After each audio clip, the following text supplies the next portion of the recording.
tudo, né? A gente pode falar de religião, a gente pode falar de coach da internet, a gente pode falar de política, a gente pode falar do que a gente quiser, que são pessoas que estão ali repetindo algo que foi dito e elas não necessariamente entendem. Eu não sei se isso interessa para um movimento sério, a fim de fazer uma transformação para valer. Né? Então, para não rolar isso, a gente precisa de quebrar algumas camadas que só dá para fazer mais ou menos, no fim das contas, não é? Claro, eu entendo, mas você pegou um ponto que eu acho que é interessante para a gente começar a discutir esse tema. Por exemplo, poucas pessoas sabem, as pessoas acham que Marx escreveu a vida inteira escrevendo sobre socialismo. Não, Marx, a única estrutura de sociedade que ele estudou foi o capitalismo. Né? Ele, inclusive, atacava as pessoas que ficavam fazendo projetos de sociedade tirados da cartola. E falando assim, nós temos que convencer as pessoas desse projeto de sociedade. E a necessidade de transformar a sociedade que a gente vive não partiu de uma ideia criada na cabeça de alguém de como o mundo pode ser melhor se ele for desse jeito que está aqui na minha cabeça, mas partiu de a situação ela é insustentável no longo prazo dentro desse tipo de sociedade que a gente vive, que é a sociedade capitalista, que tem contradições que elas podem ser às vezes contornadas em certos períodos históricos, mas explodem mais adiante com formas cada vez mais intensas, contradições que não são possíveis de serem resolvidas nessa sociedade, que ela alimenta o tempo inteiro contradições, e contradições aí vai significar acumulação absurda de riqueza, desenvolvimento técnico, inteligência artificial, indústria 4.0, coisas que nós nunca imaginávamos de fazer de um lado, e do outro lado insegurança, desemprego, salários arrochados, jornadas flexíveis, adoecimento mental e etc. Ou seja, o capitalismo tende a intensificar isso pelas características que ele tem, pelas próprias características dessa forma de organização social. Então, para essa perspectiva que eu estou, que é marxista, que não significa culto a Marx ou nada disso, mas é simplesmente que eu tenho acordo com essa concepção, ela parte do estudo do que é, não do que deveria ser. E parte da compreensão de que esse é insustentável no longo prazo. Leva, como nós vemos hoje, em formas que na época do Marx só existia um esboço, né? Possibilidade de conflitos nucleares entre grandes potências, leva à destruição das condições naturais que nós dependemos para produzir toda a riqueza que hoje é produzida e distribuída sobre a forma capitalista. Mas não só. Então, ele aponta, a partir do capitalismo, da possibilidade da sociedade se estruturar de outra forma, né? Que partiria, sim, da reconfiguração dessas relações sociais, de maneira que ela não fosse mais regida pela um grupo muito pequeno que controla, que é o que nós vamos procurar mostrar nos nossos materiais, que já eu mostro, que é proprietária de toda a riqueza da sociedade. Não a produziu, não a desenvolveu tecnicamente, não criou, não projetou aquilo ali, ela só tem um controle de uma abstração chamada capital. E nem ela controla a sociedade. É um mercado que faz com que a riqueza dela gere pobreza do outro lado. Entende? Então, esse conjunto de coisas que a gente vê a olhos vistos, que colocou para Marx a necessidade de que o capitalismo fosse transformado. Mas não só. Não porque as pessoas deveriam acreditar em Marx. Ele falou, o capitalismo marxista nunca criou revolução nenhuma. Elas vão surgir no capitalismo. Ele falava. Por quê? Porque aumenta o desemprego, porque aumenta a pobreza, porque as situações ficam incontroláveis. O que nós marxistas fazemos é tentar ganhar as pessoas nesses processos revolucionários que nós não criamos, é o capitalismo que cria, tentar conduzi-las no sentido que a gente acredita que é onde, pelo menos, esses problemas da sociedade podem rumar para uma solução ou para uma relação mais racional e harmoniosa entre produção e consumo. Então, não é uma questão, você mencionava antes, de concepção de vida individual. Inclusive, a gente acredita que uma sociedade socialista é uma sociedade que vai criar muito mais possibilidades de você levar a cabo a sua vida individual da forma como você quiser. Né? Claro que levando em conta que você sempre tem limites que você está vivendo com outras pessoas, né? Tem condições que estão dadas. O Marx, então, ele só descreve a sociedade que ele estava vivendo. E ele não propôs o socialismo? Alguém propôs depois? Ele propõe o socialismo, mas o socialismo não surge para ele como um projeto de sociedade acabada que está no futuro, mas ele surge da crítica da sociedade que nós vivemos hoje.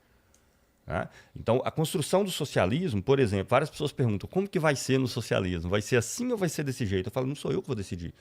Vão ser as pessoas na sociedade socialista, não sou eu que vou definir. Só que para essas pessoas possam definir, nós temos que quebrar as estruturas de poder que caracterizam a sociedade que a gente vive hoje.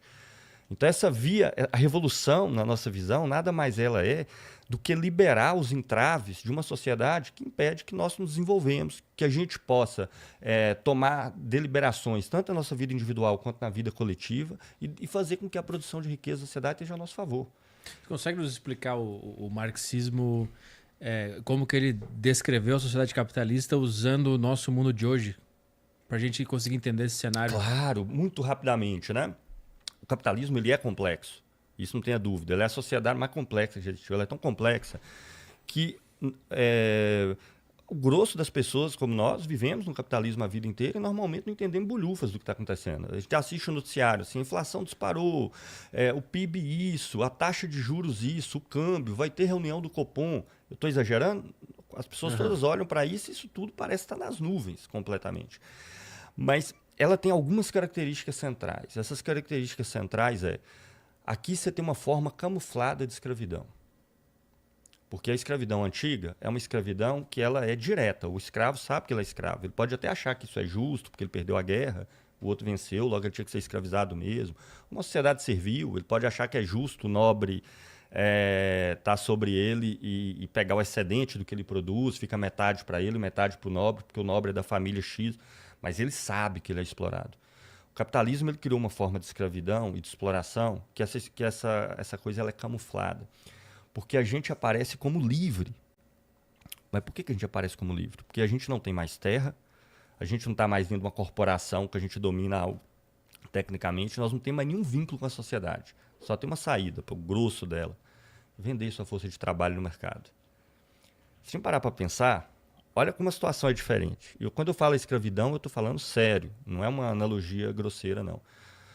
98% da humanidade não tem nada para vender, exceto a si mesmo. Essa é a sua mercadoria. E 1%, 2%, e vamos lá, né? 1%, 2%, o grosso mesmo do capital é 0,0001. Tá? Tem tudo.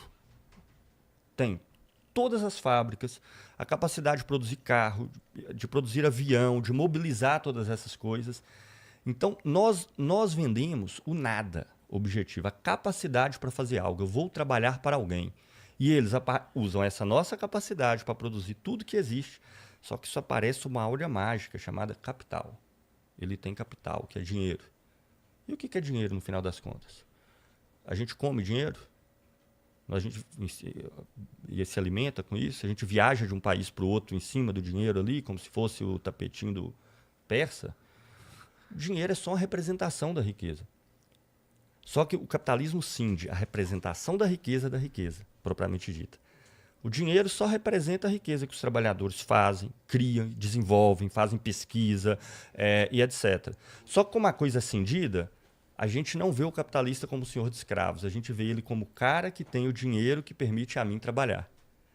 E não como de fato é, que é o quê? O dinheiro dele é o meu suor, é o meu sangue, é o meu cérebro.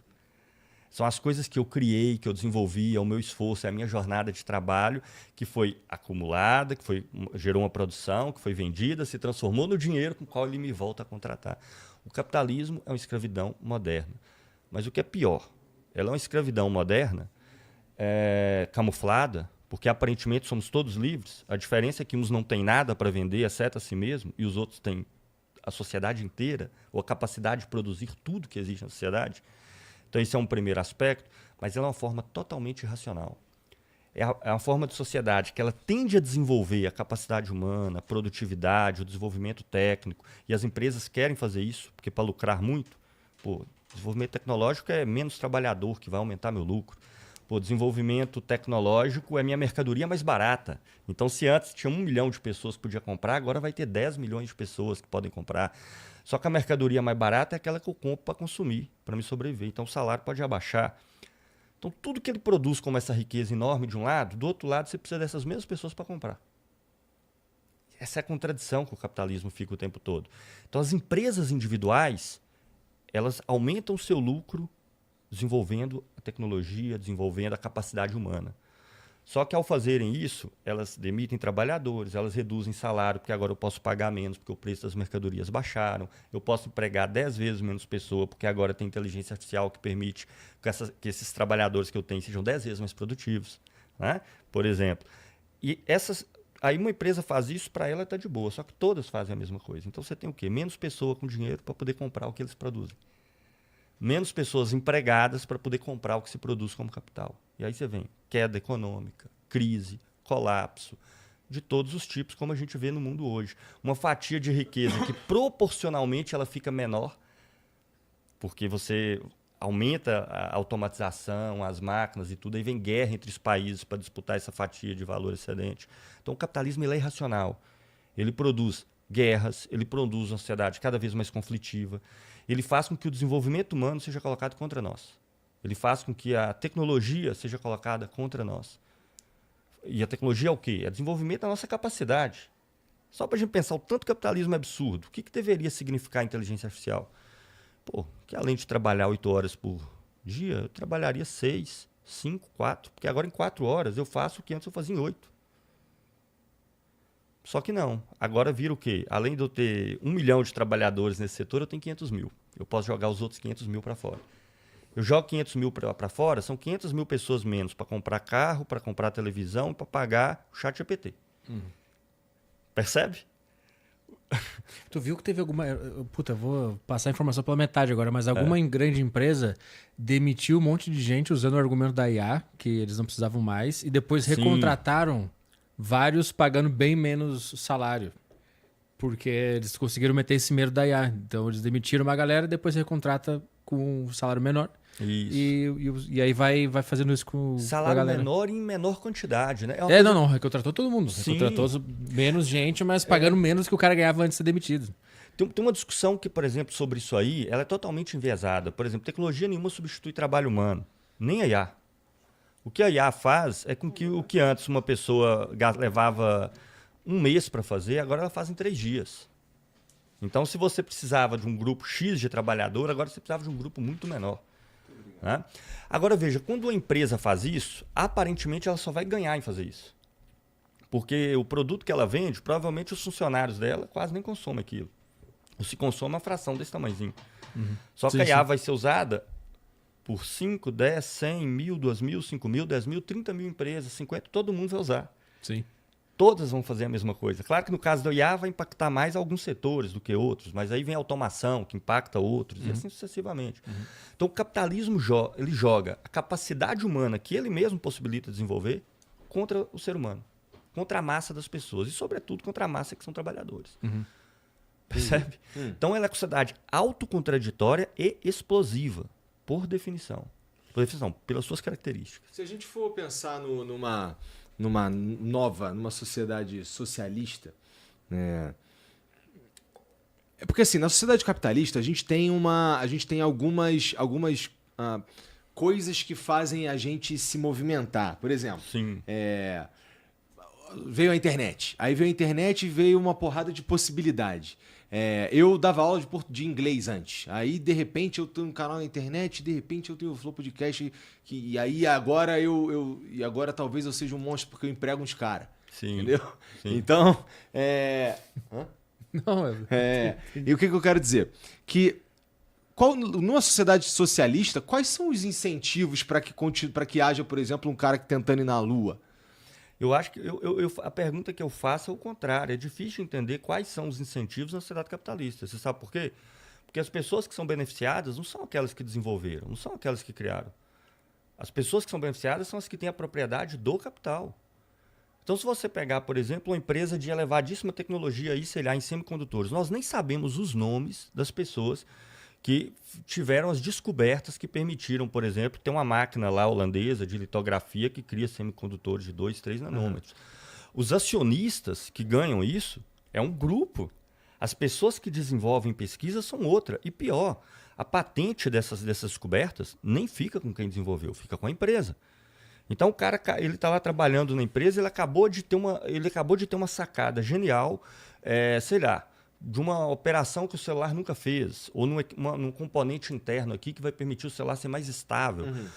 A gente nem sabe quem desenvolveu a internet 5G. A gente fala assim, foi a Huawei. Tá, foram trabalhadores da Huawei que desenvolveu. Agora, quem ganha o bônus da internet 5G são os acionistas da Huawei, são os acionistas da Nokia, são os acionistas da Ericsson.